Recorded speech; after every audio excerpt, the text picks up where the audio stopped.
Details చూస్తే పేద కుటుంబంలో మారుమూల గిరిజన ప్రాంతంలో పుట్టిన ఓ వ్యక్తి రాజకీయాల్లో ప్రవేశించి ఎమ్మెల్యేగా శాసనసభలో అడుగుపెట్టారు. 2024 ఎన్నికల్లో భారీ మెజారిటీతో విజయం సాధించి రికార్డు క్రియేట్ చేశారు పాడేరు ఎమ్మెల్యే మత్స్యరాస విశ్వేశ్వరరాజు. గిరిజనులకు సేవ చేయటమే తన జీవిత ఆశయమని చెబుతున్నారు. పాడేరు ఎమ్మెల్యే మత్స్యరాస విశ్వేశ్వరరాజు రాజకీయ ప్రస్థానం ఎలా మొదలైంది, విద్యార్థి దశలో ఆయన చేసిన పోరాటాలేంటి, న్యాయవాదిగా అడవి బిడ్డల కోసం చేసిన న్యాయ పోరాటాలతో మేలు జరిగిందా వంటి విశేషాలతో పాటు నియోజకవర్గ అభివృద్ధిపై వైకే టీవీతో ఎక్స్క్లూజివ్ గా మాట్లాడారు. ఇప్పుడు ఆ డీటెయిల్స్ చూద్దాం. పాడేరు అసెంబ్లీ నియోజకవర్గ ఎమ్మెల్యే మత్స్యరాస విశ్వేశ్వరరాజు ఆయన సాధారణమైన కుటుంబంలో మారుమూల గ్రామంలో పుట్టి ఒక లాయర్ గా ఆయన వృత్తి చేపట్టి రాజకీయ ప్రస్తావన చేశారు. రాజకీయ ప్రస్థానంలో ఏ విధంగా ఆయన రాజకీయ ప్రస్థానంకు వచ్చారు, ఆయన రాజకీయ గురువు ఎవరు ఏంటన్నది మనం ఒకసారి ఆయన్ని అడిగి తెలుసుకుంటాం. చెప్పండి. నమస్కారం. ఈరోజు అంటే మొట్టమొదటిసారిగా నేను రాజశేఖర్ రెడ్డి గారి అభిమానిని నాకు తెలిసిన తర్వాత. అయితే రాజశేఖర్ రెడ్డి గారు చనిపోయిన తర్వాత జగన్మోహన్ రెడ్డి గారు ఆ రోజు పార్టీ పెట్టడం ఇవన్నీ జరిగింది. తర్వాత రాజశేఖర్ రెడ్డి గారు తనయుడు కాబట్టి జగన్మోహన్ రెడ్డి గారికి అభిమానంతో ఆ రోజు నుంచి రాజకీయాల్లో కొనసాగుతూ ఉన్నాం. అయితే తర్వాత క్రమంలో పాడేరు నియోజకవర్గంలో ఇక్కడ ఉన్నటువంటి అప్పుడు శాసనసభ్యురాలు గిడ్డి ఈశ్వరి గారు ఆ రోజు పార్టీ మారిపోయిన తర్వాత 64 మంది నాయకులతో కలిసి ఆ రోజు పార్టీ మారిపోయిన తర్వాత వెంటనే నా రాజకీయ గురువు గారు అయినటువంటి అమర్నాథ్ గారి దగ్గరికి వెళ్ళి ఆ రోజు మాట్లాడడం జరిగింది. అయితే ఇక్కడ పార్టీ కార్యక్రమాలు ఖచ్చితంగా చురుగ్గా పాటిస్తాము, పార్టీ నిలబెట్టాలనే ఉద్దేశంతో మేము ఉన్నామని చెప్పినప్పుడు ఆ రోజు అమర్నాథ్ గారు ఎంతో సహకరించి ఉత్సాహపరిచి మీరు ఖచ్చితంగా కార్యక్రమాలు చేయండి, ఎట్టి పరిస్థితుల్లో కూడా పార్టీకి నష్టం జరగకూడదు, అక్కడ ఉన్న పాడేరు నియోజకవర్గంలో అంత వైఎస్ఆర్ కాంగ్రెస్ పార్టీ పటిష్టంగా ఉంది, నాయకులు వెళ్తే మాత్రమే ఉంది, కార్యకర్తలు ప్రజలందరూ కూడా మనకు సంపూర్ణంగా మద్దతు ఇస్తున్నారు కాబట్టి వాళ్ళందరినీ కూడా కలుపుకొని వెళ్ళమని చెప్పడంతో ఇక్కడ కార్యక్రమాలు చేపట్టడం జరిగింది.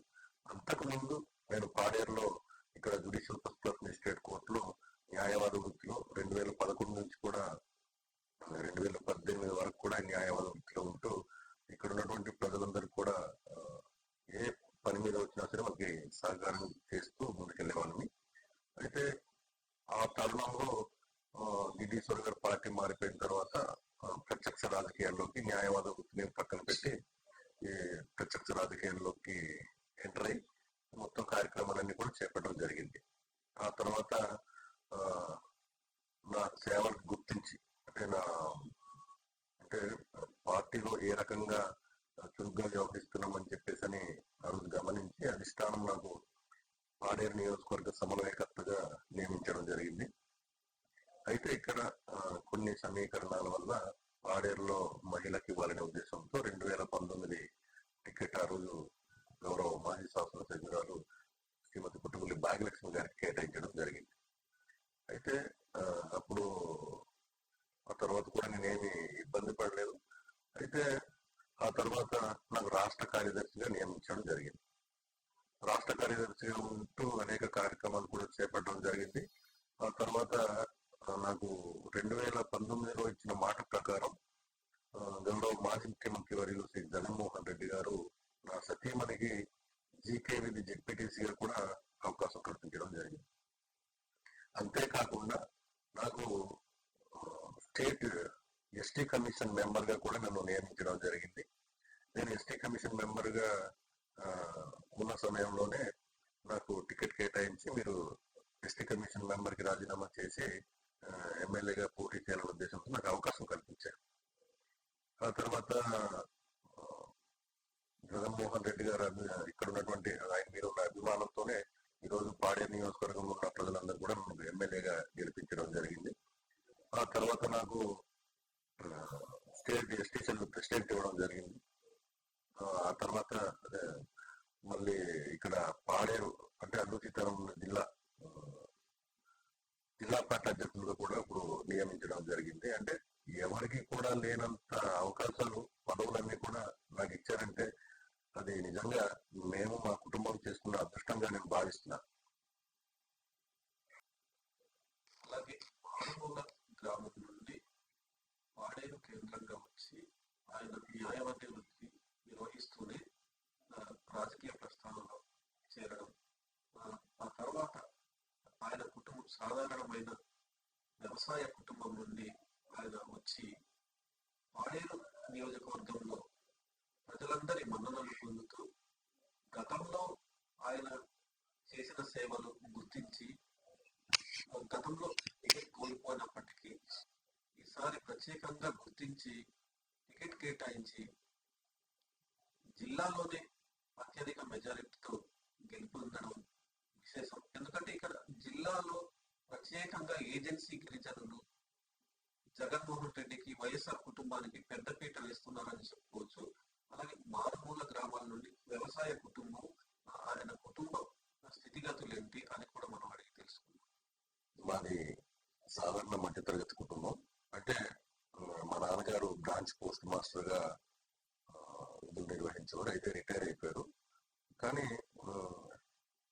గత అంటే ఒక 45 సంవత్సరాలు పెట్టి ఇక్కడ మా గ్రామంలో అంటే ఆ చుట్టుపక్కల మాదే ఒక షాప్ ఉండేది. ఆ షాప్ నిర్వహిస్తూ అలా జీవనం గడిపేవారు. అయితే మాకు చదివించడానికి మేము మొత్తం 5 సంతానం. మా 5లో 2 చెల్లెళ్ళు, మా అన్నయ్య, అలాగే తమ్ముడు. అన్నయ్య పీడీగా విధులు నిర్వహిస్తున్నారు.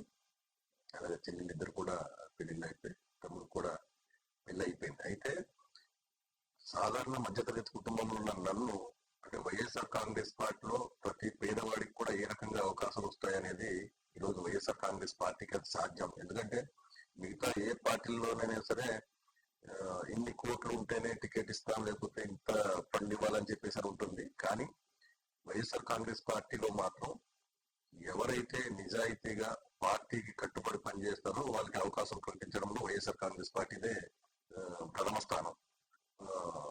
ఎందుకంటే నాకు కూడా ఏ రోజు కూడా ఎంత పెడతామని చెప్పి నాకు అడగలేదు. కేవలం ఆ రోజు పార్టీకి కట్టుబడి జగన్మోహన్ రెడ్డి గారి మీద అభిమానంతో ఉన్నాను కాబట్టి ఈరోజు అవకాశాలు కల్పించారు. అయితే మీరు చూడొచ్చు, అరకులో కానీ పాడేరులో కానీ ఈసారి రాష్ట్రంలో 11 సీట్లలో 2 స్థానాలు కూడా మన గిరిజన ప్రాంతాలదే. ఈ అంటే ఉన్న 3 నియోజకవర్గాలకి పక్కన ఉంది కదా.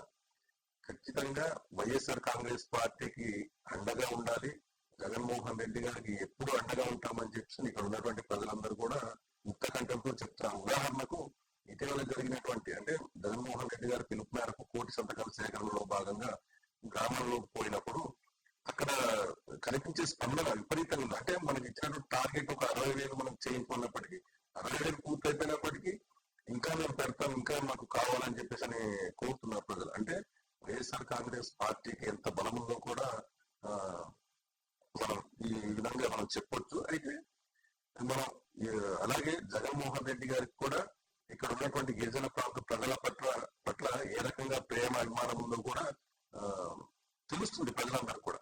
ఎందుకంటే గతంలో చంద్రబాబు నాయుడు గారు జీవో నెంబర్ 97 తీసుకొచ్చి ఇక్కడ ఉన్నటువంటి బాక్సైట్ ని తవ్వాలనే ఉద్దేశంతో రకరకాల ప్రయత్నాలు చేస్తే జగన్మోహన్ రెడ్డి గారు వచ్చిన తర్వాత నెల రోజుల వ్యవధిలోనే ఆ జీవో నెంబర్ 97 రద్దు చేసి ఈ మైనింగ్ తవ్వకాలన్నీ కూడా కేంద్రం చేయడం జరిగింది. కాబట్టి ఇటువంటి పరిస్థితుల్లో ఇక్కడ ఉన్నటువంటి గిరిజన ప్రాంతంలో ఉన్నటువంటి ప్రతి పేద మధ్యతరగతి బడుగు బలహీన వర్గాల ప్రజలందరూ కూడా జగన్మోహన్ రెడ్డి గారు వెంటే ఉన్నారని చెప్పేసి క్లియర్ చేస్తున్నాం. పాడేరు, అరకు నియోజకవర్గాలు ప్రత్యేకంగా వైసీపీకి పట్టం కట్టాయని చెప్పుకోవచ్చు. అలాగే విచిత్రం ఏమంటే అరకు పార్లమెంట్ కూడా ఏకైక మహిళ పార్లమెంట్ లో గెలుపొందడం విశేషం. దీనికి ప్రత్యేకంగా అరకు పాడేరు ఎమ్మెల్యేలు విశేష కృషి చేశారని చెప్పుకోవచ్చు. అలాగే గతంలో ఎమ్మెల్యేలు 3 దఫాలుగా వైసీపీకి పట్టం కట్టారు. అలాగే ఈసారి 3వ ఎమ్మెల్యేగా వైసీపీ ఎమ్మెల్యేగా విశ్వేశ్వరరాజు గారు ఉన్నారు. ఆయన ప్రస్తుతం ప్రజలలో ఏ విధంగా మమేకమవుతున్నారు, ఆయన ఓటు బ్యాంకింగ్ స్థిరంగానే ఉందా, ఏ విధంగా ఉందో కూడా అడిగి తెలుసుకుందాం. ఇక్కడ ఉన్నటువంటి నాయకులు కానీ కార్యకర్తలందరితో ఏ కష్టం వచ్చినా సరే మనం ఫోన్ చేస్తే స్పందిస్తూ ముందుకెళ్తున్నాం. అలాగే పార్టీ అధిష్టానం ఇచ్చినటువంటి పిలుపు మేరకు ఏ కార్యక్రమం తలపెట్టినా సరే ఇక్కడ వేల సంఖ్యలో కార్యకర్తలు అలాగే నాయకులందరూ కూడా రావడం జరుగుతుంది. అయితే వైఎస్ఆర్ కాంగ్రెస్ పార్టీకి ఏ రకంగా కూడా నష్టం లేదు. ఖచ్చితంగా మిగతా పార్టీలంతా కూడా ఏదో దుష్ప్రచారాలు చేస్తూ ముందుకు వెళ్ళడమే తప్ప వాళ్ళైతే ఏం చేసేది లేదు. ఎందుకంటే వైఎస్ఆర్ కాంగ్రెస్ పార్టీకి అంత బలమైనటువంటి ఓటు బ్యాంకు, ప్రజలందరూ కూడా వైఎస్ఆర్ కాంగ్రెస్ పార్టీ మీద విపరీతమైనటువంటి అభిమానంతో ఉన్నారు. ఎలాగైనా సరే రేపు అంటే రానున్న ఎన్నికలు ఎప్పుడు వచ్చినా సరే మళ్ళీ జగన్మోహన్ రెడ్డి గారికి ముఖ్యమంత్రి చేసుకోవాలనే ఉద్దేశంతో ఉన్నారు. కాబట్టి మిగతా పార్టీల్లో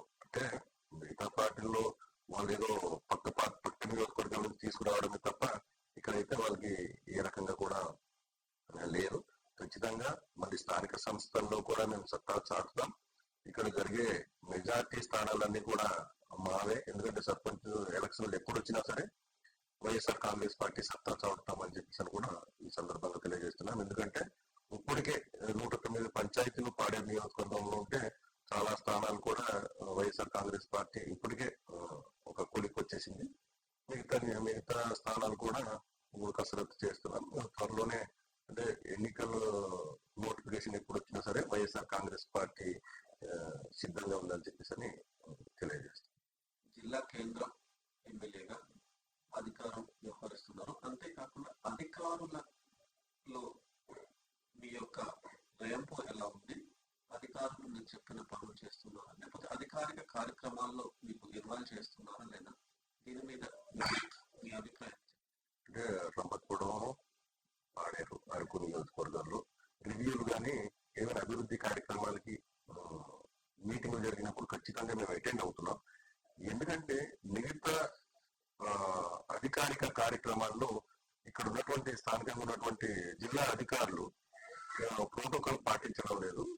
దానివల్ల అంటే 2,32,000 మంది ప్రజలకి ప్రాతినిధ్యం వహిస్తున్నటువంటి ఒక శాసనసభ్యులకి కాకుండా ఎప్పుడో గతంలో ఒక 10 సంవత్సరాల క్రితం ఎమ్మెల్యేగా చేసిన వారికి పెద్ద పీట వేస్తుంటే ఇక్కడ మాకు కూడా అవమానం పరిచే విధంగా ఉంది. కాబట్టి కొన్ని వాటికి మేము అవాయిడ్ చేస్తున్నాం. ఎందుకంటే మాకు గిరిజన ప్రాంతంలో సంబంధించినటువంటి అభివృద్ధి ఈ కార్యక్రమాలకి సంక్షేమం ఏదైతే జరుగుతుందో అలాంటి వాటికి మాత్రం ఖచ్చితంగా అటెండ్ అవుతాం. ఎందుకంటే నేను అరకు ఎమ్మెల్యే గారు, ఎంపీ గారు, అలాగే జిల్లా పరిషత్ చైర్పర్సన్ గారు, ఎమ్మెల్సీ గారు అందరూ మేము అలాగే ఇప్పుడు ఏదైనా మీటింగ్స్ ఉంటాయి ఖచ్చితంగా గిరిజన ప్రాంతంలో మంచి జరిగే వాటికి ఖచ్చితంగా మేము అటెండ్ అవుతాం. అంటే ఈ కూటమి ప్రభుత్వం చేస్తున్న మోసాలు చేస్తూ ప్రజల దగ్గరికి వెళ్తున్న కార్యక్రమాలకి మాత్రం మేము అవాయిడ్ చేస్తున్నాం. ఎందుకు అవాయిడ్ చేస్తున్నామంటే ఓడిపోయిన నాయకులు తీసుకొచ్చేసి స్వాగతం పలుకుతా ఉంటే అది మాకు కూడా చూడడానికి కూడా కొంచెం వింతగా అనిపిస్తుంది. కాబట్టి నేను ఇక్కడ ఉన్నటువంటి జిల్లా అధికారులకి ముఖ్యంగా ఒకటే మీకు తెలియజేస్తున్నాను. అంటే వీళ్ళు కేవలం మెప్పు కోసం ఎవరైతే ప్రభుత్వంలో ఉన్నటువంటి పెద్దలు ఎవరైతే ఉన్నారో వాళ్ళు మెప్పు కోసం వీళ్ళు పనిచేస్తున్నారు తప్ప ఇక్కడ గిరిజన ప్రాంతంలో ఉన్నటువంటి పేద విద్యార్థుల కోసం కానీ పేద ప్రజల కోసం కానీ ఇక్కడ ఉన్నటువంటి ఎవరి ప్రజలు ఉన్నారో వాళ్ళ కోసం పనిచేసే విధంగా ఎక్కడ కూడా కనిపించట్లేదు. మీరు ఉదాహరణకు చూడండి, ఇక్కడ ఉన్నటువంటి జిల్లా అధికారులు కొంతమంది అధికారులు, అందరికీ నేను అనట్లేదు, కొంతమంది అధికారులు కూటమి నాయకులు అని చెప్పేసి కొంతమందికి పిలుస్తారు. వేదికల మీద కూడా స్వాగతం పలుకుతూ ఉంటారు. అంటే ఒక కలెక్టర్ స్థాయిలో ఉన్న వ్యక్తులు కూడా ఆ రకంగా ప్రవర్తిస్తుంటే ఇక్కడ ఉన్న ప్రజలందరూ కూడా వింతగా చూస్తున్నారు. ఇప్పుడు ఉన్నటువంటి అధికారులు, గతంలో పనిచేసినటువంటి అధికారులు మీరు చూడండి, ఇప్పుడు గిరిజన ప్రాంతంలో జరుగుతున్నటువంటి శిశు మరణాలు కావచ్చు, పాఠశాలలో కలుషిత ఆహారం తిని హాస్పిటల్ బారిన పడినటువంటి పిల్లలు కావచ్చు, గతంలో ఉన్నటువంటి ఐఏఎస్ అధికారులు పాఠశాలకు పోయి రాత్రిలో బస చేసే పరిస్థితులు అప్పుడుంది. కానీ ఈరోజు కనీసం అక్కడ ఉన్నటువంటి పిల్లలు చనిపోతున్నారు, కలుషిత ఆహారం తిని రోగాలను బారిన పడుతున్నారు. కనీసం సౌకర్యాలు కూడా అక్కడ ఏర్పరచలేని పరిస్థితుల్లో ఈరోజు ఇక్కడ ఉన్నటువంటి అధికారులు ఉన్నారు. మీరు అంతేందుకు ఇప్పుడు మన పాడేరులో ఉన్నటువంటి హెడ్ క్వార్టర్ ఉన్నటువంటి సిఐఎస్ స్కూల్లో అక్కడ 480 మంది పిల్లలు ఉంటాయి. అక్కడ కనీస సౌకర్యాలు ఏర్పాటు చేయలేకపోతున్నారు. అంటే 480 మంది పిల్లలకి మూడు టాయిలెట్స్, మూడు బాత్రూమ్లా అంటే నేను దాని గురించి మనం అనేక మార్లు కూడా ప్రశ్నించినప్పటికీ కనీస స్పందన కరువైపోయింది. మేము వెళ్ళి అడిగినప్పుడు అక్కడ టాయిలెట్స్ లేవు, ఏమీ లేవు, బిల్డింగ్ లేదు. ఇప్పుడు కూడా మీరు చూసుకోవచ్చు, అక్కడ ఉన్నటువంటి అధికారులు స్పందించి అక్కడ ఉన్నటువంటి ఏదైతే అవసరాలు ఉందో తీర్చాలని మర్చిపోయి అక్కడ పనిచేస్తున్నటువంటి హెచ్ఎంపీ వార్డెన్కి సోకాల్ నోటీసులు సస్పెన్షన్ అంటే ఉన్నటువంటి ప్రభుత్వం ఎలా వ్యవహరిస్తుంది? మన గిరిజన సంక్షేమ శాఖ మంత్రిగా ఎలా వ్యవహరిస్తున్నారు? ఇక్కడ ఉన్నటువంటి విద్యాశాఖ మంత్రి నారా లోకేష్ గారు ఏం చేస్తున్నారు? ఇంత జరుగుతున్నటువంటి కనీస స్పందన లేని చంద్రబాబు నాయుడు గారు ఏం చేస్తున్నారు? అంటే ఇక్కడ కేవలం ఇక్కడ ఉన్నటువంటి అధికారులు మెప్పు కోసం, అంటే కొంతమంది నాయకులు మెప్పు కోసమే పనిచేస్తున్నారు తప్ప ఏ రకంగా కూడా ప్రోటోకాల్ పాటించడంలో కానీ లేదంటే ప్రజల అవసరాలు తీర్చడంలో కానీ ముందు నుంచి చివరి వరుసలో ఉన్నారు. ప్రస్తుత ప్రభుత్వం గిరిజనుల పట్ల తీవ్ర నిర్లక్ష్యం వ్యవహరిస్తుందని, అలాగే జిల్లాలోని ఉమ్మడి జిల్లాలో పాడేరు ఏజెన్సీ అతిపెద్ద ఏజెన్సీ. ఈ ప్రాంతాన్ని అభివృద్ధికి కానీ అలాగే సంక్షేమానికి కానీ పాఠశాల అభివృద్ధికి కానీ గత ప్రభుత్వం చేసినట్టు ఎటువంటి అభివృద్ధి చేయలేదని ఆరోపిస్తున్నారు. అంతేకాకుండా ప్రస్తుతం జిల్లా అధికారుల పనితీరు పట్ల కూడా తీవ్ర విమర్శలు చేశారు. అంతేకాకుండా జిల్లా కలెక్టర్ ప్రోటోకాల్ తప్పనిసరిగా పాటించాలని ఆయన కోరారు. ఇప్పుడు ప్రస్తుతం జిల్లా అభివృద్ధికి సంక్షేమానికి రాష్ట్ర ప్రభుత్వం చేపడుతున్న కార్యక్రమాలలో ఎటువంటి ఆహ్వానాలు లేకుండా అధికార పార్టీ ప్రజాప్రతినిధులకు మాత్రమే ఆహ్వానం తెలపడం, ప్రస్తుత శాసనసభ్యులకు ఎటువంటి ఆహ్వానం లేకపోవడం అవమానకరంగా ఉంది. దీనిని తీవ్రంగా ఖండిస్తున్నారు.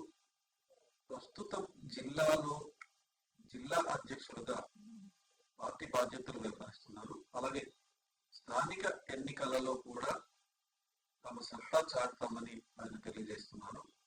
జిల్లా అభివృద్ధికి, జిల్లా ప్రజల సంక్షేమానికి, అలాగే వారికి ఏ కష్టం వచ్చినా సీమ చెట్టుకు మొన్న నేను స్పందిస్తానని తెలిపారు. అంతేకాకుండా విద్యా వైద్యంపై ఎటువంటి చర్యలు తీసుకుంటారు, జిల్లాలో వైద్య వ్యవస్థ ఏ విధంగా ఉంది, విద్యా వ్యవస్థ ఏ విధంగా ఉందో కూడా మనం గిరిజన ప్రాంతంలో ఈ రోజు చూసుకున్నట్లయితే మైదాన ప్రాంతంలో మీరు ఒకటే పరిశీలించండి. అంటే మైదాన ప్రాంతంలో ఒక విద్యార్థి అయినా చనిపోయినటువంటి పరిస్థితులు మీరు చూసారా? అంటే గిరిజన ప్రాంతంలోనే ఎందుకు చనిపోతున్నారు విద్యార్థులు మరణాలు ఎందుకు ఉంటుంది అంటే ఇక్కడ ఉన్నటువంటి కలుషిత ఆహారం తిని చనిపోతున్నారు అనుకోవచ్చా?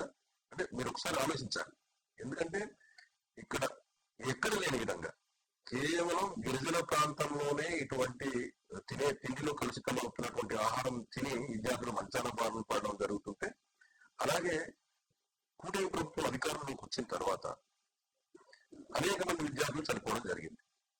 వాటికి తూతూ మంత్రంగా ఇక్కడ ఏదో ఉన్నటువంటి మనకు ఉన్నటువంటి ఐటీడీఏ అధికారులు కానీ వీళ్ళేదో మేము కుటుంబాన్ని ఆదుకుంటామని చెప్పేసి తాత్కాలికంగా ఏదో ఉపశమనం కింద ఏదో 10,000 20,000 రూపాయలు ఇచ్చే చేతులు చూసుకుంటారు తప్ప ఆ చనిపోయినటువంటి విద్యార్థుల కుటుంబానికి అండగా ఉండాల్సినటువంటి బాధ్యత ఈ ప్రభుత్వానికి ఉన్నప్పటికీ ఇక్కడ ఉన్నటువంటి అధికారులు ఏ రకంగా కూడా స్పందించకపోవడం నిజంగా బాధాకరం. ఎందుకంటే ఇటీవలే విద్యార్థుల మరణాలు కానీ వాళ్ళ ఆరోగ్యం పట్ల ఈ కూటమి ప్రభుత్వం చేసినటువంటి నిర్లక్ష్యం కారణంగా విద్యార్థుల తల్లిదండ్రులకు కూడా ఒక ఆందోళనకు గురవుతున్నారు. ఏ రకంగా మన జడిల్లో 32 మంది విద్యార్థులు అస్వస్థకు గురైనప్పుడు అక్కడికి వెళ్ళినప్పుడు తల్లిదండ్రులు అందరూ వచ్చేసి మా పిల్లలకి ఇక్కడ చదివించాము, మేము తీసుకెళ్ళిపోతాం ఇంటికి అని చెప్పేసినటువంటి పరిస్థితులు అక్కడ ఉంటాయి. తర్వాత రోజుల వ్యవధిలోనే కొయ్యూరులో బాలికల పాఠశాలలో అక్కడ 42 మంది విద్యార్థులు అస్వస్థకు గురయ్యారు.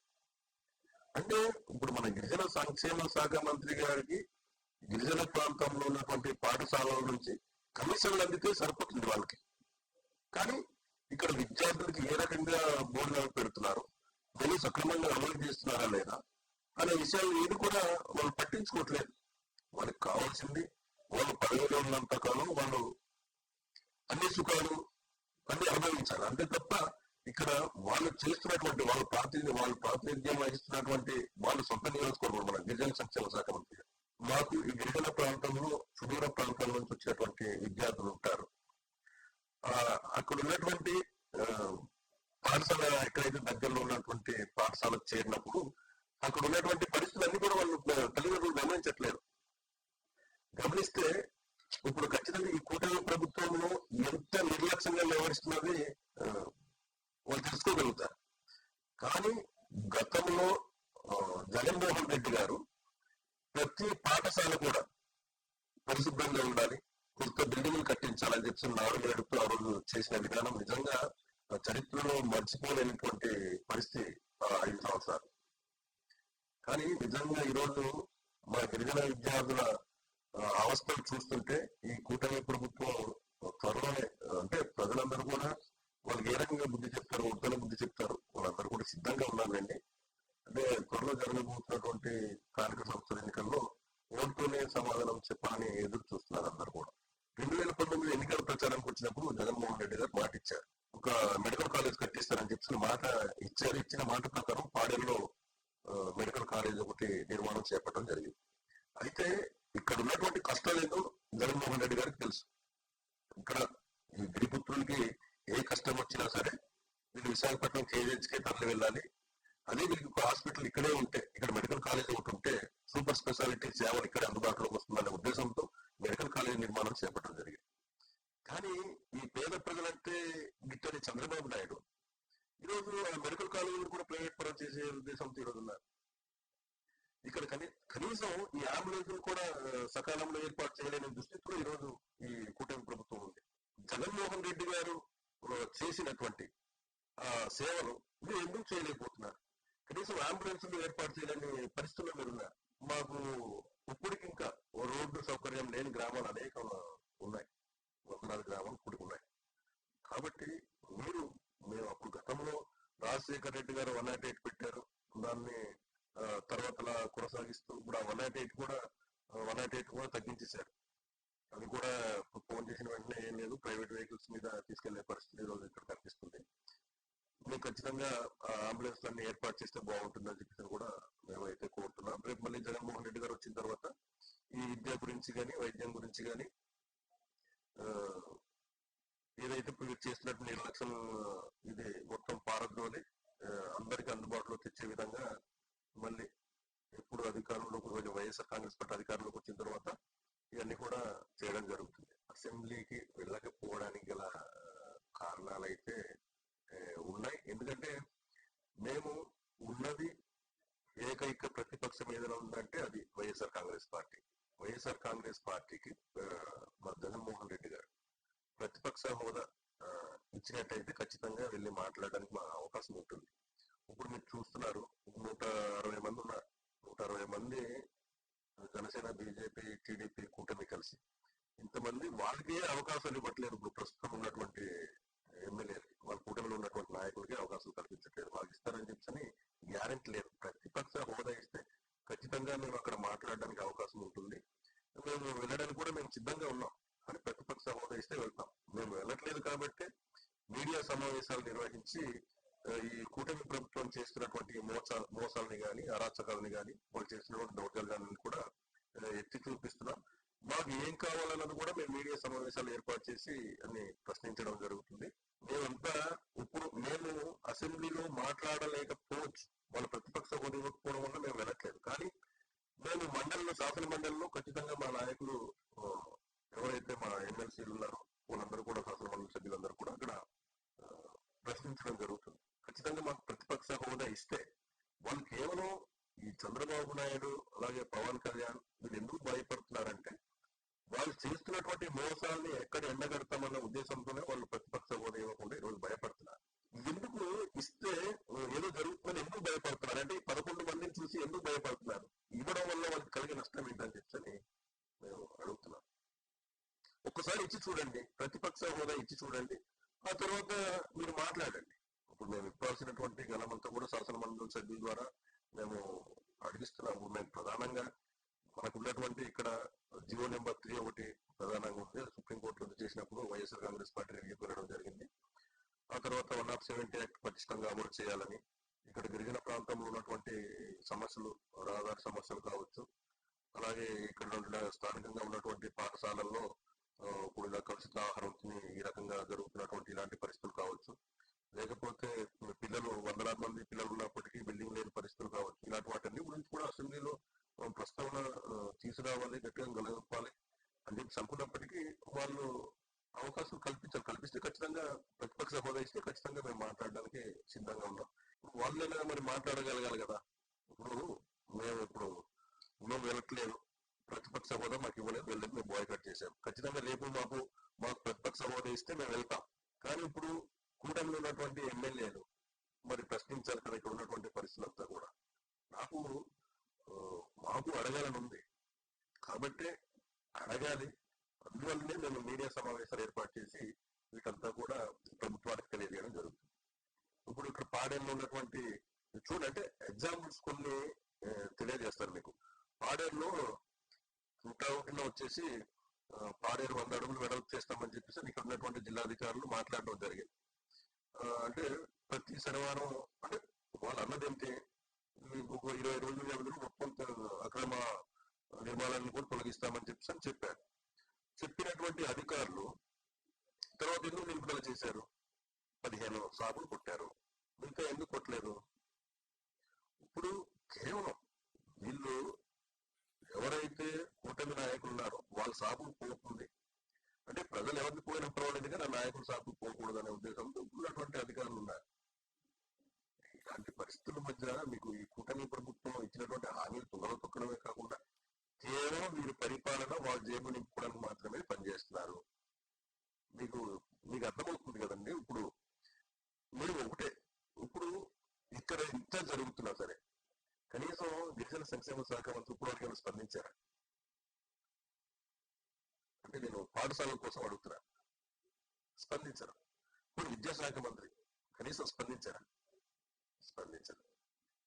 ఇలాంటి ప్రభుత్వంలో ఈరోజు మనం నడుస్తున్నాం.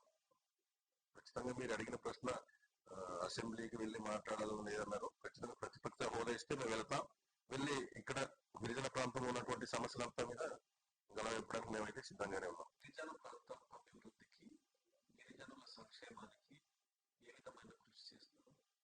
ఈ సంవత్సరంన్నర కాలంలో ప్రజల్లో ఏ విధంగా మమేకమయ్యారు? ఎమ్మెల్యేగా గెలిచి ఇప్పటికీ ఒక సంవత్సరం 6 నెలలు పూర్తయిన తర్వాత అంటే గిరిజన ప్రాంతంలో అనేక సమస్యలు నాయకుల ద్వారా కానీ అలాగే ప్రజల ద్వారా వచ్చింది. ప్రధానంగా సిసి రోడ్స్ కావాలని చెప్పేసి అడుగుతున్నారు, డ్రైనేజీలు కావాలని అడుగుతున్నారు. ఇదే ప్రధానంగా ప్రస్తుతం అయితే రోడ్లు కావాలని చెప్పేసి అడుగుతున్నారు మారుమూల గ్రామాలకి. వీటన్నీ కూడా తీసుకొని మేము కలెక్టర్ గారికి అయితే పెట్టడం జరుగుతుంది. వాళ్ళైతే ఖచ్చితంగా చేయాల్సినటువంటి అవసరం ఉన్నప్పటికీ కొన్ని ఏదైతే ఎక్కువ మొత్తంలో ఉన్నటువంటి రోడ్లకు మాత్రమే చేయడం జరుగుతుంది. అది కూడా వైఎస్ఆర్ కాంగ్రెస్ పార్టీ హయాంలో వచ్చినటువంటి రోడ్లకి ఇటీవలే పవన్ కళ్యాణ్ వచ్చేసి శంకుస్థాపన చేసి అడౌట్ చేయడం చేసేది తప్ప ఇంకా కొత్తగా అయితే ఎటువంటిది జరగలేదు. మేమైతే స్థానికంగా ఇక్కడ ఉన్నటువంటి జిల్లా పరిషత్ చైర్పర్సన్ గారితో సీసీ రోడ్లు కానీ, డ్రైనేజీలు కానీ, అలాగే స్కూల్ బిల్డింగ్స్ రిపేర్లు కానీ, ప్రహారీలు కానీ అన్ని కూడా చేయడం జరుగుతుంది. మాకైతే ఈ సంవత్సరాల కాలంలో మాకు ఎమ్మెల్యేగా ఎటువంటి నిధులైతే కేటాయించలేదు. ఎందుకంటే వాళ్ళు ఇక్కడ వైఎస్ఆర్ కాంగ్రెస్ పార్టీ వచ్చిందని ఒక అక్కస్తో కేవలం కూటమిలో ఉన్నటువంటి ఎమ్మెల్యేలకు మాత్రమే వాళ్ళు నిధులు ఇస్తున్నారు తప్ప ఇక్కడ వైఎస్ఆర్ కాంగ్రెస్ పార్టీ ఎమ్మెల్యేలకి ఎటువంటి నిధులు కూడా ఇవ్వలేదు. అలా అదే రకంగా ఇక్కడ మీరు గమనించాలి, ఇక్కడ సీఎం రిలీఫ్ ఫండ్ ఉంటుంది.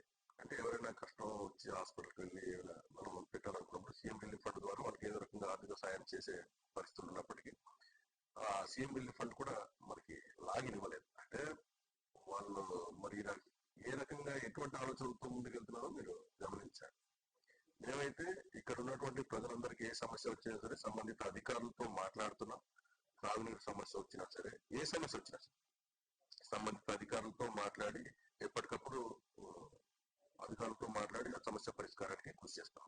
జిల్లా అభివృద్ధికి అలాగే సంక్షేమానికి గిరిజనులకు ఎప్పుడు అండగా ఉంటామని, గిరిజనుల యోగక్షేమాలను ఎప్పుడు పర్యవేక్షిస్తున్నామని, అలాగే త్వరలో జరగబోయే స్థానిక ఎన్నికల్లో కూడా తమ సత్తా చాటుతామని స్థానిక శాసనసభ్యులు అలాగే వైఎస్ఆర్సీపీ జిల్లా అధ్యక్షులు మనతో పాటు ముఖాముఖి కార్యక్రమంలో తెలియజేస్తున్నారు. ఈ వీడియో మీకు నచ్చినట్లయితే లైక్ కొట్టి షేర్ చేసి మా వైకే టీవీ ఛానల్ని సబ్స్క్రైబ్ చేయండి.